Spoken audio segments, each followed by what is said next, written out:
Hi, I'm Katarina Witt. Coming up next, One-on-One.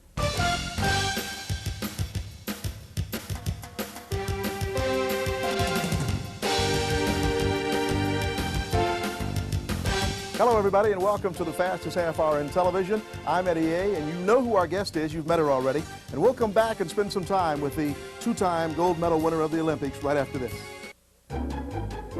This is you. This is the commercial you see. This is the number you call.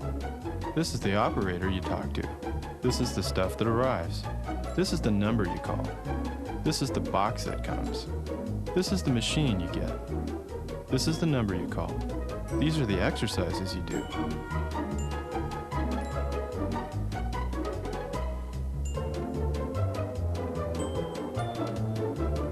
This is the number you call. This is how long it takes.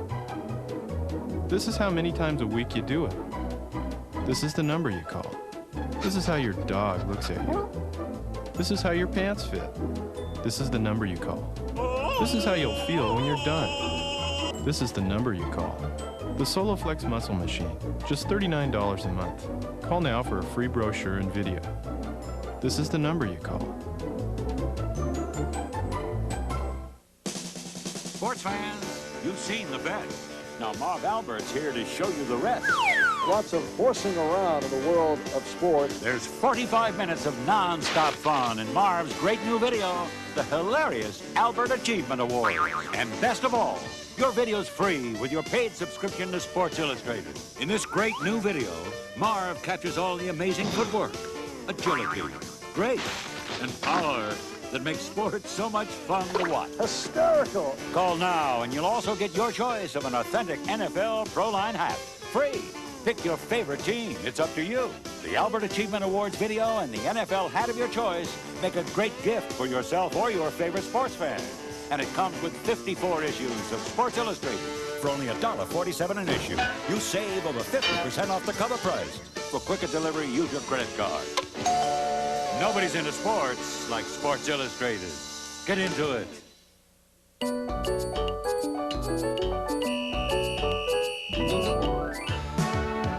Welcome back everybody. The fastest half hour in television is underway and it is my pleasure to introduce and bring to the camera Katarina Witt. I got to say this right now, for everybody out there watching, it is a real delight to have you in the Bay Area. Thank you very much. It's a rough grind, isn't it, the skating and the tour that you're on, because you're covering a lot of cities. Yeah, well, the thing is that we've just done lots of competitions, so there's so much interest there this year for the figure skating, which I think is wonderful, but it makes our schedule really, really busy. So we did lots of professional competitions over November, December. We just recently went to Japan, so we just got back, and now we're on tour, and we have like 45 more cities to go. How does this compare to getting prepared for the competition with the Olympics? Because you don't have any more judging in this competition, but it's still tough. Yeah, it is tough, and especially, you know, every skater goes out there in this show and wants to give the best. And the nice thing, though, is we're involved like in lots of different numbers, so you're able to play different kind of characters. We're doing production numbers, so we skate with everybody else, which is really fun to do. And it's just, but it's different than the Olympics, of course. You know, at the Olympics you go out there and it's like one try you have and you either do it or you don't. And here you have 50 cities and you have different tries, and if you do a mistake it doesn't really matter. It matters to yourself because you want to give your best, but the audience still loves the whole show. So it's not so much pressure. The people out there who are watching and wondering, especially the young folks, what is it like out on the road? Is it glamorous? And you've just kind of summarized it. It isn't all that glamorous. No, it's not that glamorous at all. You know, I mean, most of the time, like now we're at the Bay Area. I mean, I haven't had a chance to go and walk around because there's media appearances, things you have to take care of because you have sponsors, then the show, the traveling, you're in hotels and airports and ice rinks most of the time. So it's really not so glamorous that people think like, you know, you hardly get to see something, but we're a great family, you know, we're like good people around us, we're well taken care of, so that's what makes it easier, and we all get along and we have a good time and we all love the job we're doing, so we're really fortunate. So in other words, when you get in a city like San Francisco, which is considered the most popular city to visit, you don't actually get a chance to know San Francisco. No, not at all. I mean, thank God I have a great view from my hotel, so at least know where I am. The question comes to mind is, how tough really is it for you to get up? Because you're going through these rigors, the same routine when you get to every town. There's times when you're going to have a cold, like you have a little slight cold now. There's got to be moments when you wake up in the morning and you say, hey, I don't know if I want to do this today. Is that true? Well, yeah, things like this happen, you know, when you have not enough sleep or you have to rush to pack up your stuff, you know, and yeah, moments like this are there that you just don't want to get up. But still, I mean, we're fortunate to have a job where you like doing it, you know. But it's funny because sometimes you would get up in the morning and think, where am I? You know, you would reach to the wrong side where the alarm is, you know, and you all of a sudden like, do I have to go to the airport, to the ice, or do I have an interview? You know, it's like sometimes you're just totally messed up, or people ask you, where were you yesterday? I'm like, I don't know. And they think, what's wrong with her, you know? But it's just so many things at once. But still, it's exciting, you know. It reminds you also of how far you have come. Yes, the fact that you're getting all that definitely. recognition. Oh, yeah. Yeah, if I remember, like, growing up in East Germany and doing all the competitions, never dreaming of being a professional and doing tours, doing movies and TV specials, or doing professional competitions. I mean, I never ever thought of it. I mean, who thought of it? The wall would come down like that, you know? And since then, I mean, I had so great opportunities, and it was wonderful. Now, according to your bio, you spend an awful lot of time in Germany, but I'm also hearing that you spend a lot of time in the west side of the United States as well. Yes, well, I'm actually spending more time in the States. It depends what the season is. Like now, the fall, the winter, and the spring is lots of skating. So I'm more here because this is where the skating is going on with the tour and with the professional competitions. But as often as I can, I go back to Germany to see my friends, my parents, my family, and just to be like home. I say New York is my home and Berlin is home. I just heard something, though. You're going back to visit your family. How much personal life are you able to involve your skating? Can you get enough personal life to satisfy you? No, not. I mean, it's really hard to like keep socializing with your friends, and you got to have friends who understand that, you know, that you don't show up for half a year and then you come and then it's like yesterday and they don't complain about it. The most thing you can try is to stay in contact by phone. So that's what I'm doing. And when you go home and when you have a chance, then you try to see your friends. Like when I go to New York, I try always to go out for dinner and see people I know. So you try to make it happen. It's not easy, and sometimes you wish you would have more time, but no complaints. Your fans are out there putting this in my ear right now. You said you contact your friends. Brian Boitano is one of your friends. He lives here. Yeah, he lives here. Actually, I got in, I called him, and he came over. We went for dinner. Those are the things you do, and which I enjoy doing, you know. And surprisingly, he was in the area because usually he's traveling too, and he's busy. So we catch up as much as we can. Or sometimes it's funny because, like, you live in, like, I have friends in Berlin and I never get to see them. All of a sudden they show up in the States, you know, say, oh great, so let's get together. So you try to send your schedule out to everybody you know, so they know where they can contact you, because you call in one day and you say, you know, I'm here, and then they call you next day and you're gone. So you have to leave all your numbers and addresses so they get in touch. Let's go through a normal day for a moment for the people out there watching, the people who really admire you, and there are millions of them watching our show. Let's go through a normal day from the moment you crawl out of bed, so to speak. Well, there's actually never really a normal day, but let's take the day like today. You know, I got up at 9. I was on the phone for almost 2 hours doing some business calls, taking care of things. Then I went to Appearance Day for Danskin, who are one of my sponsors, and I went to a store and people came up and I signed autographs. I rushed back here, put makeup on, changed clothes, and came for the interview now. I'll go back to my room, be there for half an hour, pack up my stuff, go to the bus. We drive with the bus, which then is around 3:30. Go to the building. We'll be there. We have training, rehearsal, warm-up, and then we'll have dinner around 7 o'clock, then shower, get ready for the show. The show starts at 7:30 or 8 o'clock.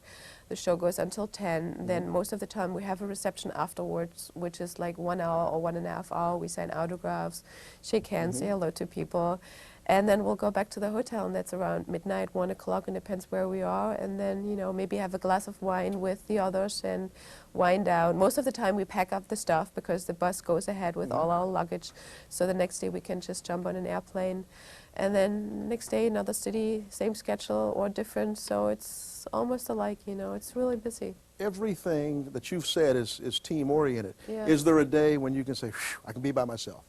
Well, yesterday, maybe. there are a couple hours you're by yourself, but funny, most of the time you do call others and say, oh, let's get together and have like a nice dinner outside somewhere in town. You know, you could dress up because most of the time we travel in sweats and you're always in training clothes.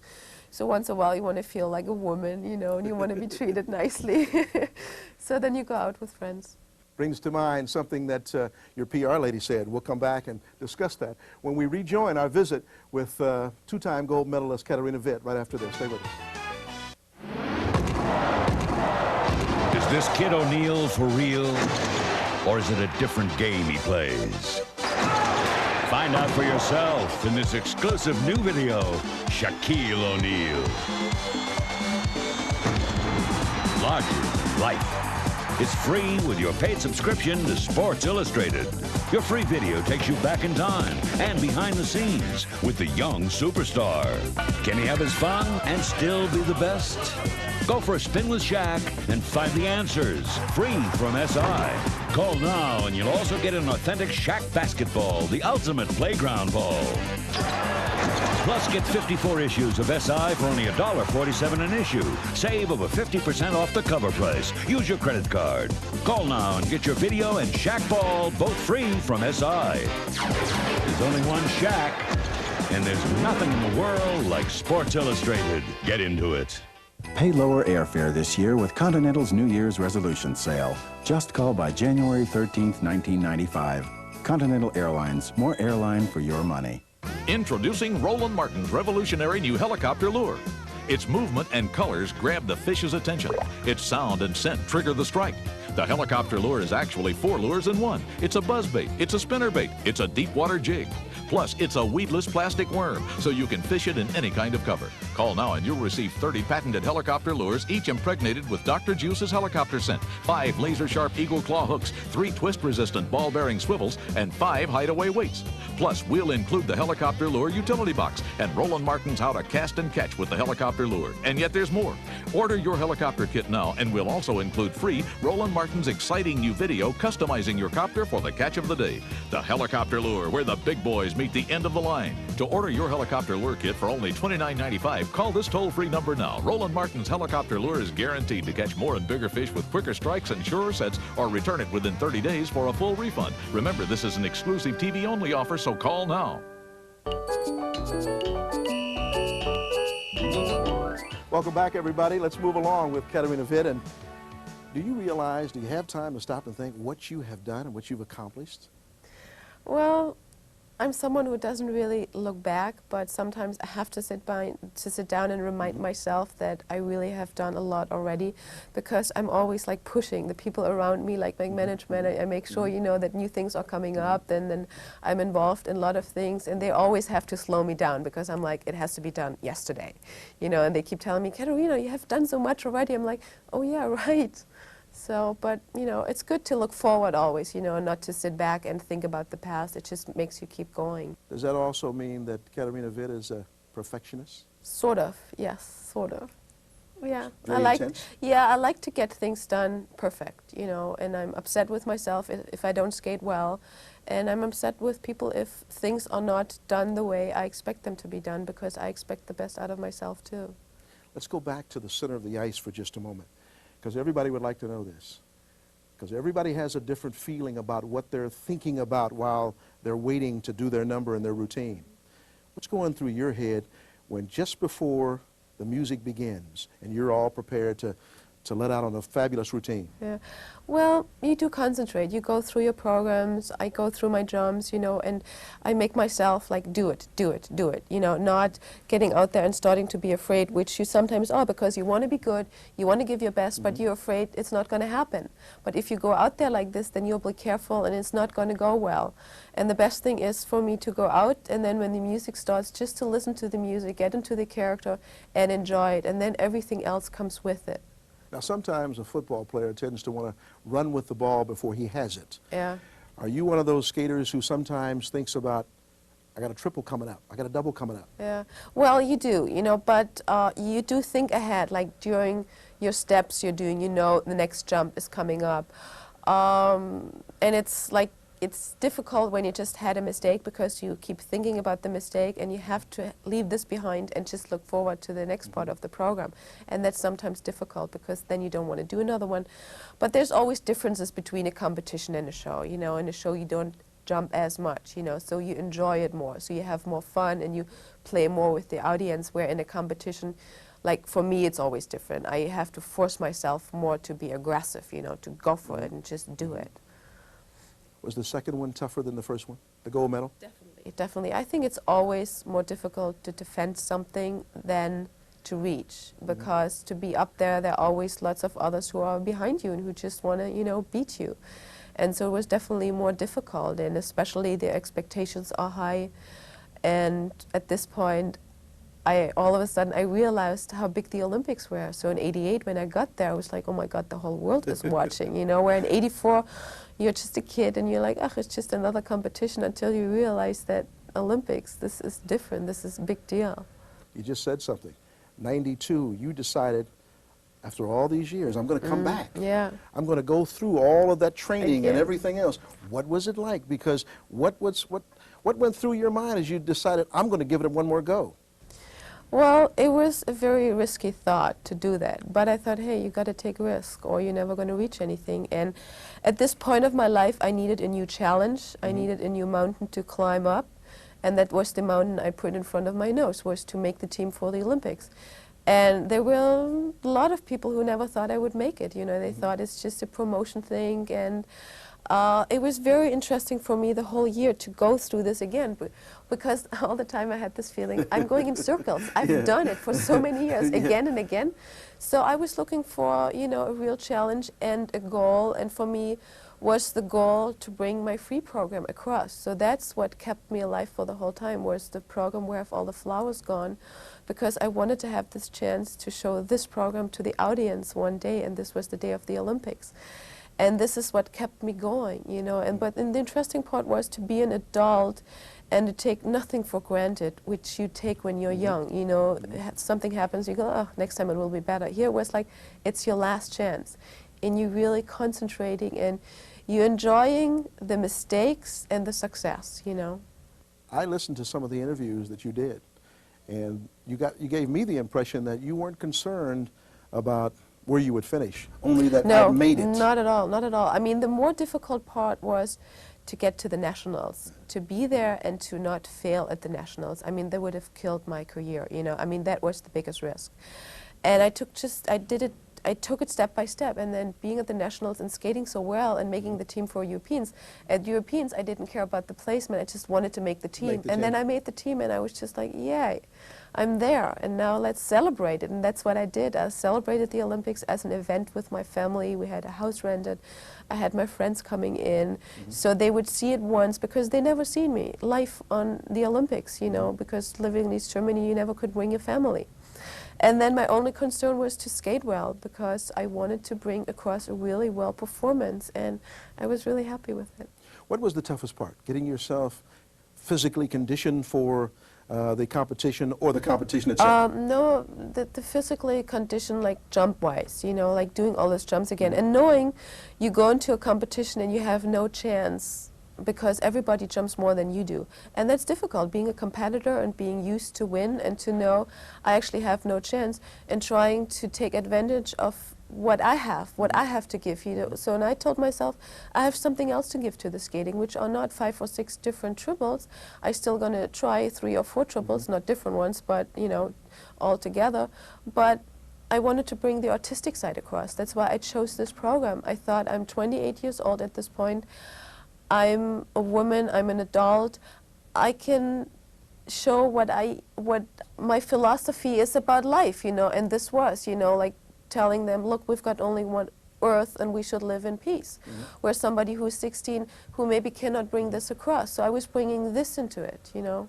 And the judges apparently appreciated it. Judges, not really, the audience. Yeah. The judges, you know, it was funny because I did not care at all. And I was not even looking at the judges while I was skating, where, like in '88 when I did Carmen, I was just flirting my way crossing the judges, you know. And here it was like, I watched the audience and I did not care about the judges and what they would give me. And it worked. The audience loved it, and I got very overwhelming letters and reactions afterwards. And I was glad that I did it, that I made this decision to go back to the Olympics. So when you walked away, or skated away, with the 6th place finish, that was happy for you? Even 7th. 7th place? Yes, yes. Oh, yes, I see. yeah. Well, the publicity says 6. Yeah, I know. That's all right, 6th to 7th. What's the number? I think nobody on the 7th place had so much promotion like I had.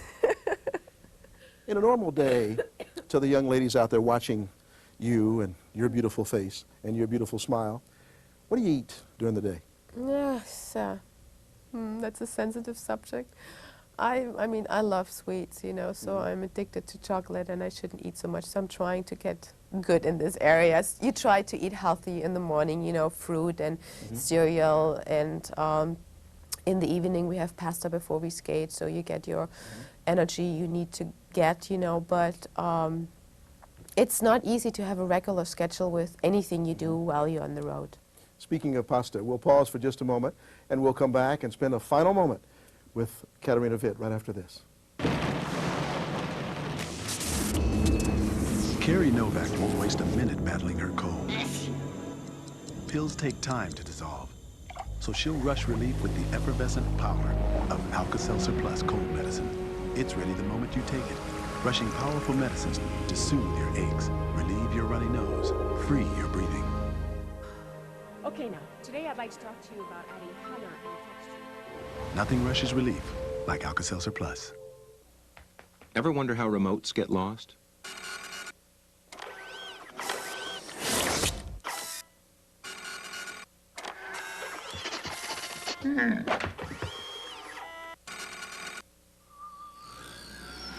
Well, no matter how your remote gets lost, Magnavox makes the only television that can find it. With the exclusive remote locator, you just push a button, and your remote beeps, telling you where it is.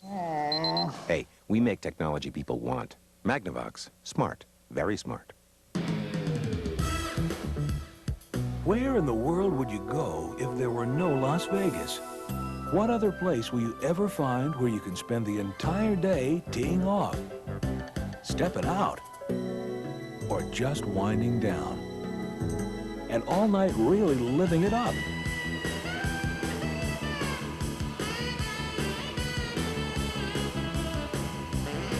Only in Las Vegas.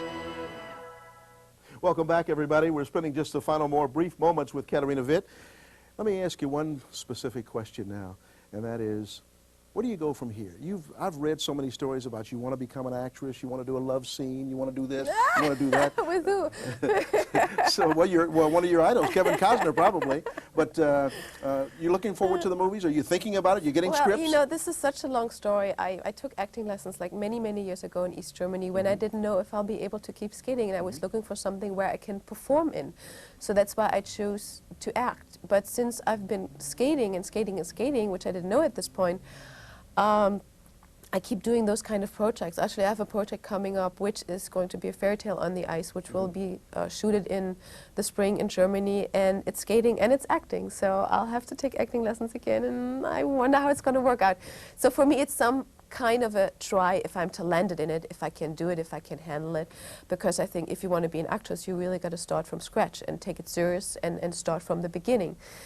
And right now, I still have so many other interests in the skating and doing projects with skating involved.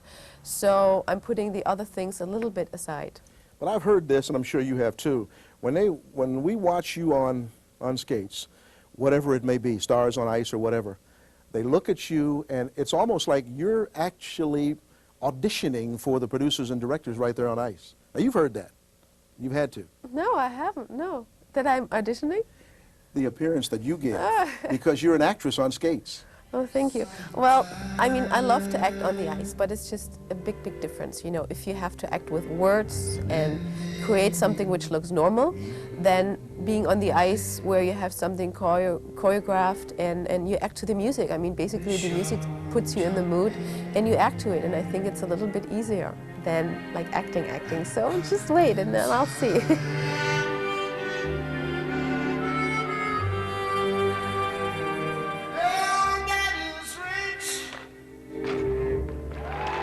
Well, describing some of your ice skating, though, you've given me the impression that you're more of a dancer. I've been wrong before, that you're more of a dancer than you are an athlete. Is that true? Well, I try to balance it. I mean, now I'm definitely getting more and more an artist, you know, and Scott, stop it. Scott is next. Scott Hamilton, folks. He's He'll be flashing his chest. I'm going to get Scott. He'll be on one of our future shows, of course. Anyway, I think people just realize that I put a lot of heart and soul into my skating. That's why, you know, it comes across so well and people like it because I live with my performance. Stop it. We didn't realize that you're so shy and you tease so very easily. But how do you want to be remembered? Well, I hope I don't die soon. So I'm hoping not either. Yeah, but it's so awkward when somebody asks you, how do you want to be remembered? I mean, I want to be remembered, you know, that I gave something special to the skating and not just being a skater, that maybe that I was kind of a nice person too. and we're not, and you don't always have to be, somebody is remembering, it doesn't mean that you have to die, but the fact if you retire from skating, yes, how would you want to be remembered? And that's what basically you've indicated. Yeah. What advice would you give to the young people out there? There's a lot of young ladies out there who want to be like Katarina, okay? Well, what advice, looking in that camera, tell us. Well, go for it, you know. If you want to reach a goal, go for it, and don't be unhappy if you don't reach it right away. You know, if you get a setback, just keep going, and as long as you like it, you should you know, keep doing it. It's important. Let's block Scott Hamilton out of the picture for a moment, and let's go back to people that you admired and the reason you got into skating, because there's reasons for everybody getting into everything. You know what? You want to know the truth? There was nobody I really admired when I was little. I mean, living in East Germany, we would hardly get any coverage. I saw Peggy Fleming the first time skating like 2 or 3 years ago, like live, where everybody else saw her on TV already before. And I just came over while my kindergarten was close to the ice rink and we would watch the skating. I just liked it. I said, oh, Mom, I want to start skating, and this is how I started skating. How do you get the butterflies out? Because moments before you begin your routine, you cannot tell me that you're not as nervous as a long-tailed cat in a room full of rocking chairs. No, it's terrible. I mean, like in a competition, major competition, I feel like I'm going to die in a second. And the only thing is moving around and just, you know, being aggressive, going forward, not getting careful and I don't know how to describe it. It's just, you know, it's like the start, you have to do it. There's no other chance. You cannot back out of it, so you might as well go through it and the best you can do. Katarina Witt, thank you for visiting with us. Oh, you're welcome. You've been a pleasure. Thank you. Yeah. I enjoyed it. We'll see you next week.